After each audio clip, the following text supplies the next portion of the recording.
Peter reports from the site with more details.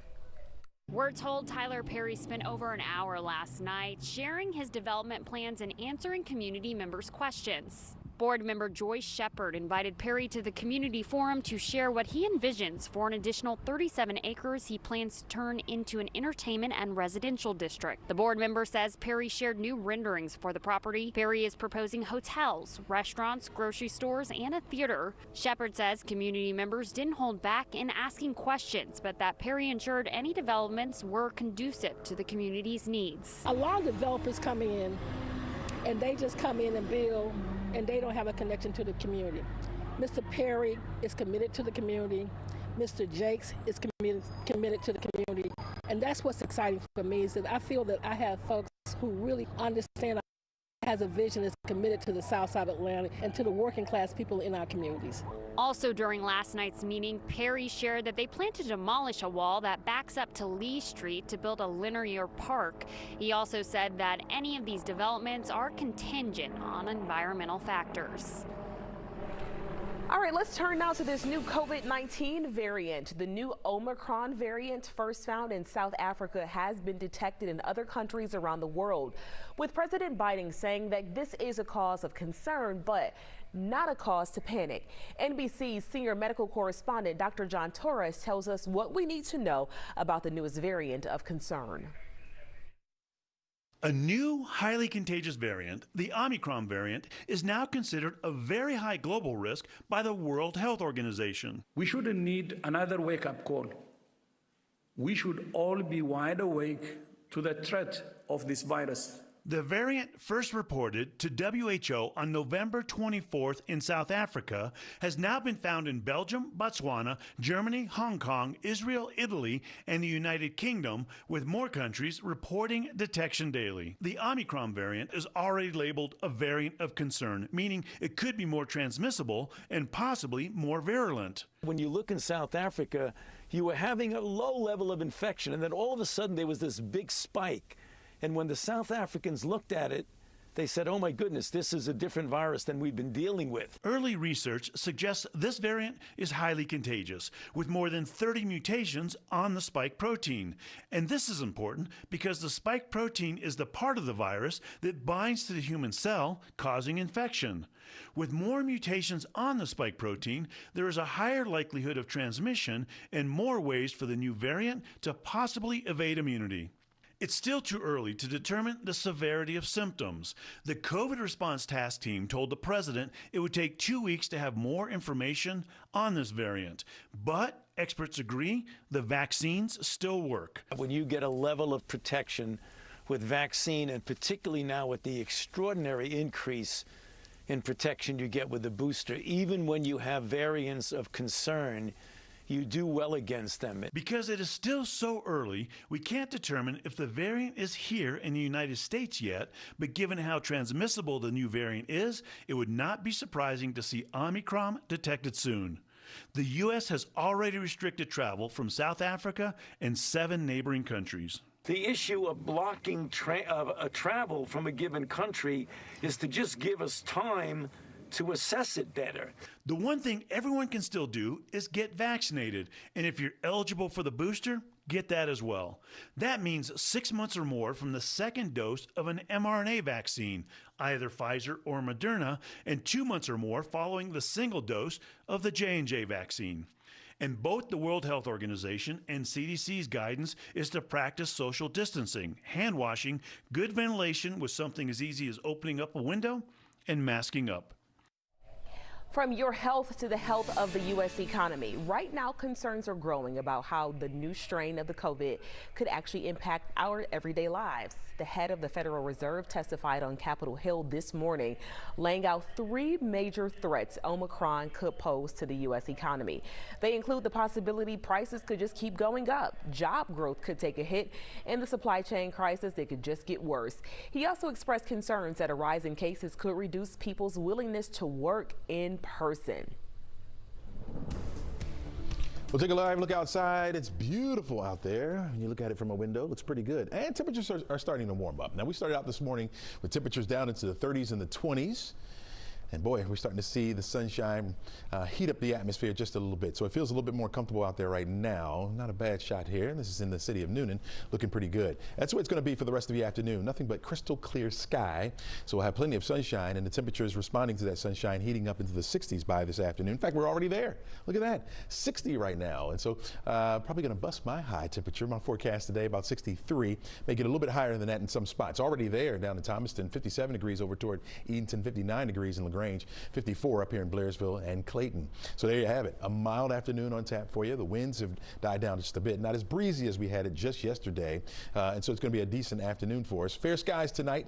We'll hit 53 degrees by 7 o'clock, going back down. Instead of those 30s, we'll see some 40s. There'll be some 30s in the outlying areas instead of the 20s. So everyone's starting to heat up a little bit more as we go along. In fact, that's the way it's going to be. With high pressure in the vicinity, we're going to hold on to the sunshine. You notice just a few clouds trying to creep in here early in the wee hours of the morning on Wednesday. We saw this just this morning, but they'll get out of the way by the afternoon. We'll get that sunshine back in here. 68 for the high temperature on Wednesday. Thursday, we're looking at temperatures getting up to 70. How long will that last? We'll talk more about it in the full forecast coming up. Aisha, back to you. Chelsea, thank you. We'll see you soon.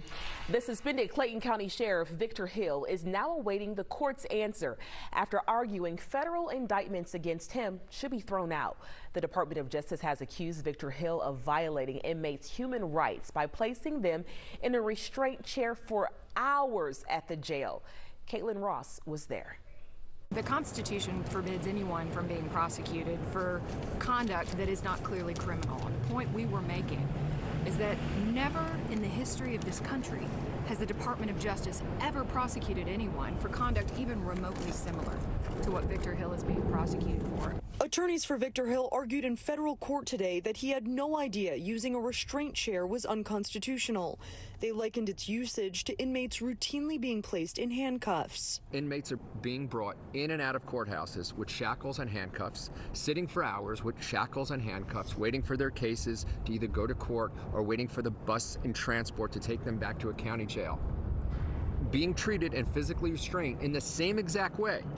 But no one's being investigated and no one being prosecuted. But attorneys for the Department of Justice told the judge the restraint chair is closer to a 4-point restraint, like when someone is tied down to a hospital bed. They declined to comment on camera, but said in court the inmates were not resisting or combative when they were restrained for hours in the chair, and that Hill's actions are a clear violation of the Constitution. Attorneys for Hill say it's not that simple. We can all debate whether we think Victor Hill crossed a line. But unless it is clear under the Constitution that what he did is criminal, just because it stinks doesn't mean it violated the Constitution. All right, let's talk Christmas. Can you believe it? 25 days away. So, of course, you know, the shopping season is already in full gear. If you haven't already started your shopping, it might be a little too late to get those gifts on time due to the supply chain issues. Now, Americans are resorting to another option to make sure their loved ones are taken care of. Old-fashioned gift cards. According to the Black Hawk Network, shoppers plan to spend 41% of their budget on gift cards. That is up 27% more than last year. So, you know, a gift card is normally seen as last minute or a small, thoughtless kind of gift. But we talked to an etiquette expert who says that's not always the case. Just make sure you choose a store that the recipient has access to and can afford. Wrap it up nicely and add a little note. That makes it show that you cared and did some research before you gave them that card. My aunt wants that Red Lobster. You see it right there, that Red Lobster gift card every year, and she is happy to get it. She did add that you always want to protect your cards with a gift receipt and make a list of all the cards you buy. There you have it. Police in one metro Atlanta community are warning you about crime during the holiday season using a familiar face. Noonan police posted this video on their Facebook page using the Grinch, the most notorious Christmas thief. Their message, watch out for car thieves by locking up your car and putting away your valuables. They also are reminding you that while you're out shopping, do it with a friend and keep eyes on what's happening around you, because someone like the Grinch is always on the prowl to steal your holiday packages. And Scammers are also ramping up this holiday season, and the Better Business Bureau is warning of the 12 scams of Christmas. The top 3 scams on the list center on social media platforms. The BBB also warns to avoid those misleading ads, gift exchanges, and holiday apps. They also point out scams that appear every year during the holiday, like fake charities, fake shipping notifications, look-alike websites, and puppy scams. You can find more scams to watch out for on the BBB's website. What will it take to stop more COVID variants from forming, and is it even possible? We find the facts to verify next. Morning news lately. See the difference. Weekdays, 5 to 7 a.m. If you see breaking news wherever you are, safely snap it and share it with us using Near Me on the 11 Alive News app. All right, look at this video of breaking news a viewer just sent us. Download the 11 Alive News app to use Near Me. Life moves fast in Metro Atlanta. So does the news. Watch 11 Alive News at 11.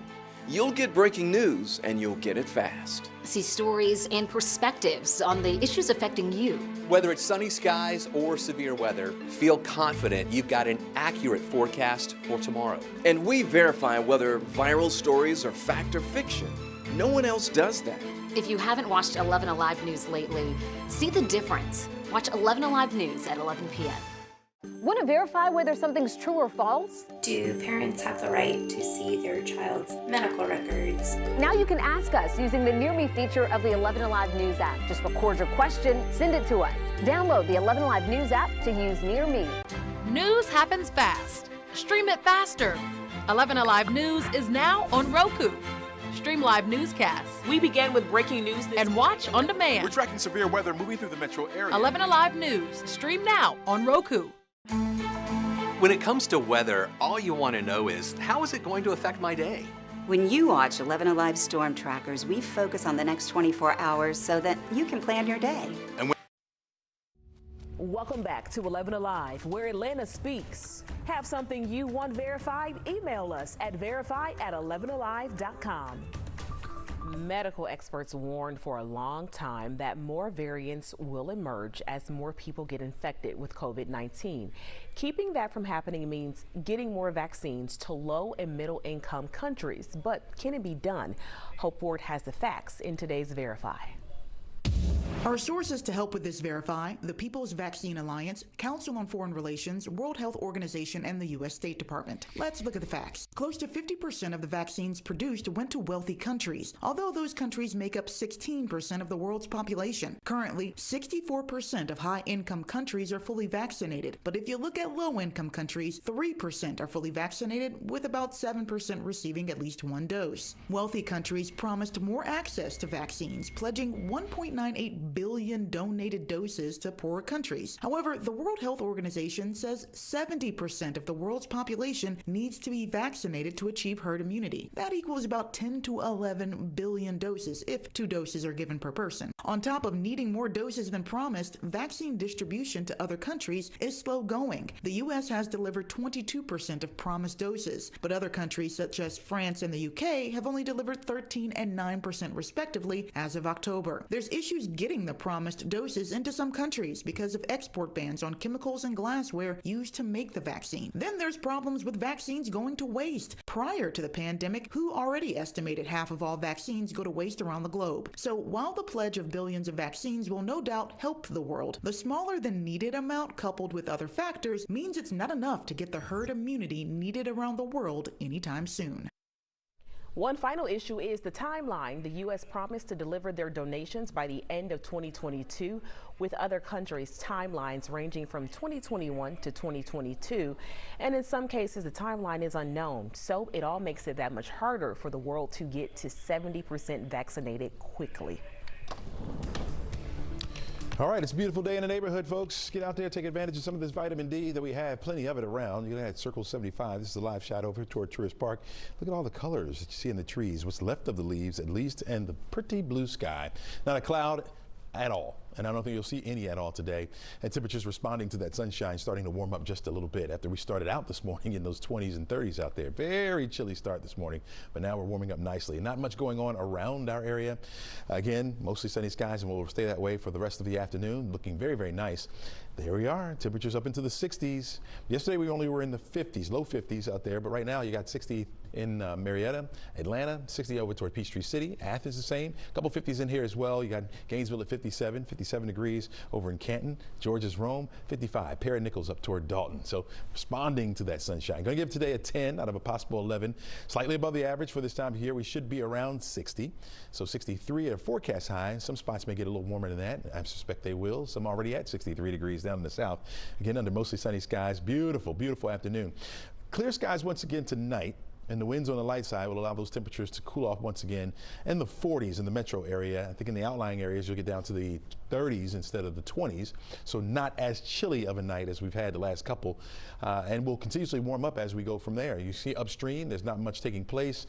We're nice and clear thanks to high pressure that's anchored over us and will remain that way for the next couple of days. Now eventually we'll slide over toward the east. We'll get in on the southerly flow. That's going to help to boost our temperatures up just a little bit. And we'll have a few passing, I'll say upper level disturbances moving through the area. Won't bring us any rain, but will be indicated by just a few clouds rolling through. Won't take away too much from our sunshine. Got to show you the tropics because today, November 30th, is the last day of the hurricane season for 2021. And how did we do? Well, we had 21 named storms. We went through the whole list from Anna all the way down to Wanda. We had 4 major hurricanes. A major hurricane is a Category 3 or higher.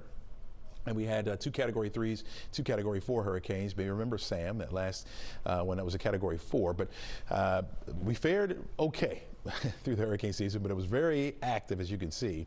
Now it's officially over. It doesn't mean a hurricane cannot form in the Atlantic. We've seen, in fact, Anna and Bill form outside of the official start of the hurricane season. It's not uncommon for a hurricane to form outside of November. So, but hopefully nothing's out there and nothing looks active right now anyway. Here's our forecast track model. You can follow along with the time right there at the top of the screen. I'm leaving this nice and wide to show you not a whole lot going on. If you take a look at this, we'll start off with a few clouds in the morning, mainly south of the city of Atlanta. We saw that this morning as well, but mainly up here to the north. It'll be out of the way by the time the sun rises, so we'll have mostly sunny skies. Here's an upper level disturbance I was telling you about. Passes mainly to the north of us. Mainly just clouds is what you'll see. So this comes in around 4 or 5 o'clock. That will quickly move through, and so it gets in, gets right on out. Thursday morning, when you wake up, you'll see mostly sunny skies once again. Temperatures in the afternoon approaching the 70-degree mark. You notice this southerly progression. That high pressure has now moved off to the east of us, and so now we're starting to see that southerly push, and it's going to help to boost our temperatures up Thursday. Not only Thursday, but Friday as well. We'll be well into the 70s. So here's a recap on your 7-day outlook. 63 degrees for the high temperature today, and staying mostly sunny all the way through the rest of the week. Now my pick for today, weather-wise, is tomorrow with 68 degrees for the high temperature. Very comfortable in the afternoon after a 41-degree start. Starting to get up there a little bit once you talk about the 70s, good 10 degrees above where we should be. 73 degrees on Friday. Then as we head into the weekend, that's when some changes will come. A few more clouds will start to move into the area. We'll have a 20% chance for an isolated showers. Now the models differ a little bit on the timing. Some bring it in early on Saturday, some bring it in late going into Sunday. So we'll be adjusting this as we get a little bit closer. But again, 68 degrees for the high temperature on Saturday, and then notice by Sunday, Monday, temperatures will start to fall off just a little bit, bite back down to near 60, which is again where we should be for this time of year. So enjoy the 70s this week while you can, and enjoy the afternoon. Aisha?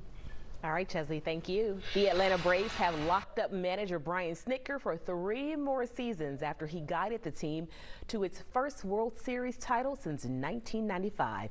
The Braves exercised the option for the 2024 season on Snitker's contract, an expected move for the highly popular skipper who had 2 more years on his current deal. The 66-year-old Snitker is a Braves lifer, having spent more than 4 decades in the organization. He has been the manager since 2016, guiding the Braves to 4 straight NL East titles, capping this season's surprising run to the World Series championship. Way to go. Okay, Dogs fans, the game you've been waiting for is only 4 days away. UGA and Alabama in the SEC championship game Saturday at Mercedes-Benz Stadium. But the hype, we know it is already underway. Reggie Chapman is in Athens with how the Dogs are feeling. Despite the fact this Georgia team will probably still make the college football playoff regardless of the result on Saturday, this team is focused on winning an SEC title. Because the years that I spent in Alabama, you could say that winning the SEC championship was just as hard as trying to win a national championship, and it's one of our goals. And this is a title that eluded them back in 2019 when they lost to that high-powered offense at LSU. This time, up against another high-powered offense, up against a bitter rival. This program feels like they've grown since that game back in 2019. There's some areas that team was probably more talented than this team, but the strength of this team, I've said it repeatedly, is the team. And the fact that it is a team and it's not a one-man show. Back in the day, the coaches handled most of them like if it was a problem on the field. Now it's more so the leaders trying to lead and get everybody right. We literally just had a player-led meeting, just talking about, like, doing the little things right. Because, I'm a believer in karma, and I feel like, you do the little things right, you get good karma. One of those things, you just want to make sure that you're perfect in every aspect of life. In a season where Georgia hasn't faced that much adversity on the field, this weekend's match with Alabama will naturally be their toughest test, something they've been preparing for all season long. Facing adversity, it'll be nothing new to us. The way we practice and the way we come out, we basically be waiting for games like this. We're demanding excellence. We create adversity because we go against each other. I know for a lot of you guys, you'd say, well, that's not the same as a game. It is. I mean, we make it like a game. You can only want to do it right so bad. And if you want to do it really right in practice, you're creating that same situation. It's no secret the Alabama offense runs through star quarterback Bryce Young, who Kirby Smart said plays like an elite point guard. Who'll be somebody that this Georgia defense will have to key in on come Saturday. This Friday is 11 Alive's 39th annual Can-a-thon. We are teaming up with Publix and the Salvation Army of Metro Atlanta to help families in need. You can drop off canned goods at 3 locations, Cobb, DeKalb, and Gwinnett counties. All 3 are Salvation Army drop-off sites. Get it fast. See stories and perspectives on the issues affecting you. Whether it's sunny skies or severe weather, feel confident you've got an accurate forecast for tomorrow. And we verify whether viral stories are fact or fiction. No one else does that. If you haven't watched 11 Alive News lately, see the difference. Watch 11 Alive News at 11 p.m. Want to verify whether something's true or false? Do parents have the right to see their child's medical records? Now you can ask us using the Near Me feature of the 11 Alive News app. Just record your question, send it to us. Download the 11 Alive News app to use Near Me. News happens fast. Stream it faster. 11 Alive News is now on Roku. Stream live newscasts. We began with breaking news and watch on demand. We're tracking severe weather moving through the metro area. 11 Alive News. Stream now on Roku. When it comes to weather, all you want to know is, how is it going to affect my day? When you watch 11 Alive Storm Trackers, we focus on the next 24 hours so that you can plan your day. And when it comes to severe weather, we're live instantly, keeping you up to date and keeping your family safe. Accuracy and safety are everything. We want you to be ready for anything. If you haven't watched the 11 Alive Storm Trackers lately, see the difference every day on 11 Alive News. The next time you see severe weather, safely snap it and share it with 11 Alive News using Near Me on the 11 Alive News app. All right, let's talk about this bummer of a supply chain crisis and how it will impact your holiday shopping, from the gifts you buy to when they will be delivered. NBC's business and tech correspondent Jolene Kent has more. Cyber Monday sales on track to meet expectations, with shoppers spending up to an estimated $11 billion, similar to last year. This after a low turnout on Black Friday, spurred on by supply shortages and fewer discounts. Now the Federal Trade Commission is ordering major retailers and grocery chains to turn over new information on their supply chain problems, requesting internal documents from Amazon, Walmart, Kroger, Tyson, and others to investigate the, quote, causes of empty shelves and sky-high prices. On Monday, President Biden met with CEOs of major retailers to discuss the crisis. The administration's plan to declog the ports of Los Angeles and Long Beach now seeming to pay off. Since increasing hours and threatening fines for slow-to-move containers, port officials say cargo buildup has been reduced by 33%. Overcoming the supply chain really is the name of the game this holiday season. Major retailers like Amazon, well, they have their own planes, and that one is headed for San Francisco. In North Texas, at Amazon's busiest air hub, over 500,000 packages are processed every day. Workers sorting alongside robots that zoom across the warehouse. While Amazon says it's boosted inventory by 20% to meet demand, analysts say out-of-stock warnings are surging at many retailers nationwide, especially for baby products, toys, electronics, and home goods. It's one more reason why consumers are turning to gift cards, with sales up 400%. If you shop online and worry about delivery delays, experts say have your items sent to the store instead of your home. And if you're shipping gifts yourself, do it by December 15th. Major carriers say that's the ground shipping deadline to ensure your presents arrive by Christmas Day. Coming up, he's used to being the person called on for help, but when a firefighter's home was destroyed, his community was there to hold him up. Haven't watched 11 Alive News lately? See the difference. Watch 11 Alive News at 11 p.m. Want to verify whether something's true or false? Do parents have the right to see their child's medical records? Now you can ask us using the Near Me feature of the 11 Alive News app. Just record your question, send it to us. Download the 11 Alive News app to use Near Me. News happens fast. Stream it faster. 11 Alive News is now on Roku. Stream live newscasts. We begin with breaking news and watch on demand. We're tracking severe weather moving through the metro area. 11 Alive News. Stream now on Roku. When it comes to weather, all you want to know is, how is it going to affect my day? When you watch 11 Alive Storm Trackers, we focus on the next 24 hours so that you can plan your day. And when it comes to severe weather, we're live instantly, keeping you up to date and keeping your family safe. Accuracy and safety are everything. We want you to be ready for anything. If you haven't watched the 11 Alive Storm Trackers lately, see the difference every day on 11 Alive News. The next time you see severe weather, safely snap it and share it with 11 Alive News using Near Me on the 11 Alive News app. Here's a photo of the storm that a viewer sent to us. Download the 11 Alive News app to use Near Me. News happens fast. Stream it faster. 11 Alive News is now on Roku. Stream live newscast We begin tonight with breaking news and watch on demand. We are tracking severe storms. 11 Alive News, stream now on Roku. It's tougher than ever to tell if something on social media is fact or fiction. That's what makes 11 Alive News different. We verify. A local firefighter is getting some much needed support. We shared Teron Harris's story on Friday. He lost his home in a fire nearly 4 months ago. The fire destroyed everything, but luckily he, his wife Marina, and his 2 kids, they made it out safely, and that's what is most important. But they're now living in a temporary apartment. A fundraiser for the family stood around $2,000 last week and has now surpassed $13,000 thanks in part to our viewers. Teron says he is speechless. Honestly, it's a big blessing. It's been amazing. It restarted my life in such a positive way and my family's way that it's a miracle.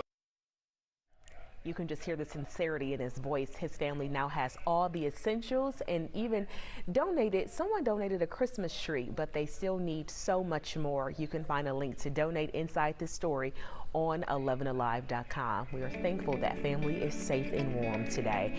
Thank you for watching 11 Alive News at noon. Make it a great Tuesday. Download the 11 Alive News app to use Near Me. Life moves fast in Metro Atlanta. So does the news. Watch 11 Alive News at 11. You'll get breaking news and you'll get it fast. See stories and perspectives on the issues affecting you. Whether it's sunny skies or severe weather, feel confident you've got an accurate forecast for tomorrow. And we verify whether viral stories are fact or fiction. No one else does that. If you haven't watched 11 Alive News lately, see the difference. Watch 11 Alive News at 11 p.m. Want to verify whether something's true or false? Do parents have the right to see their child's medical records? Now you can ask us using the Near Me feature of the 11 Alive News app. Just record your question, send it to us. Download the 11 Alive News app to use